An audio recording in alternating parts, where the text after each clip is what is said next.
दखाननि नामा जोंना द्रिटिका दख'ना स्टोर आरो बेवहाय जोङो एफएनएफनि दं, लफाइनि दं, बिबारनि दङ आरो बसुमतारी ब्रेन्डनिबो दङ। मोजां मोजां कालेक्सन दं आरो अन्नानै बयबो रायजो राजाफोरा लांफैनो हागोन। मोजां मोजां बासिनानै लांफैदो। लोगोसे दख'ना आर'नाइ बायदि बेफोरजों लोगोसे बायदि बायदि मोनफानो हायो नामा? मोनो आर'नाइ दङ, ब्लाउस दं, गामसा दं, जोमबायग्रा साद्रिफोरबो दङ। गासिबखौबो मोननो हागोन आरो।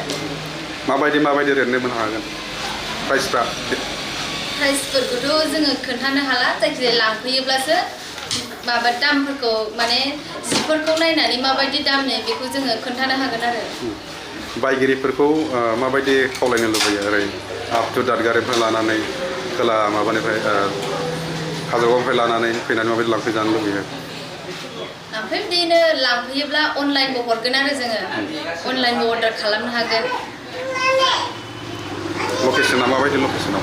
लकेसना जोंना ओरै थुक्राझारनिफ्राय फैबा ओरै डाइरेक्ट फैनानै आवजार मोनगोन। आवजार मोननानै बे मोनसे बिल्डिं दं आरो ना, बिल्डिं दङ। बे बिल्डिंनि गाहायावनो जोंनि दखाना द्रिटिका दख'ना स्टोर जागोन दखाननि नामा। बेयाव गोजौआव पस्टार दंखायो, बेयाव नायबानो नुगोन आरो। सोरबाफोर दखानाव फैयालासिनो कन्टेक्टफोर खालामनो गोसो जायोब्ला कन्टेक्ट नाम्बारखौ होनो हागोन नामा? कन्टेक्ट नाम्बार दङ। आंनि कन्टेक्ट नाम्बारा 882218 काट खालामनाय बावला।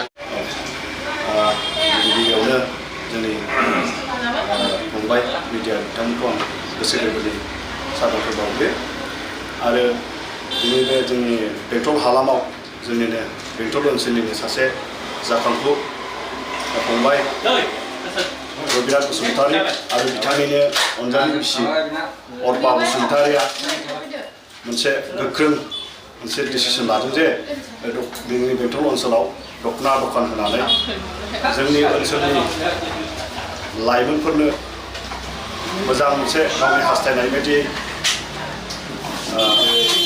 मोननो हानाय मोनसे गला बेखौ बिथाङा खुलिदों आरो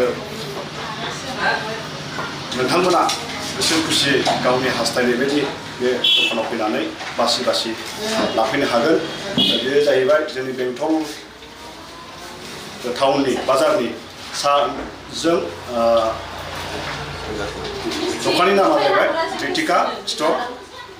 साथिंनि फैयोबा बे ओरै बेंटलथिं ओरै क'क्राझारनिफ्राय फैयोब्ला आवजार मोनफैगोन। आवजार मोननानै एसे सानजा हाबनानै बेंक मोनफैगोन। बेंक खाथियावनो ओरै दखाना आरो ओरै खोलानिफ्राय फैयोबा बाजार गेजेरजों हाबा सिदा फैनानै एसे सोनाबहा फैबानो साजों बे दखाना बाहायनो मोनगोन। बेसेबां मोजां समायना बे दखानखौ नोंथांमोना नायनानै लाफै आरो दख'नाखौ बासिनानै लाफैनो हागोन आरो।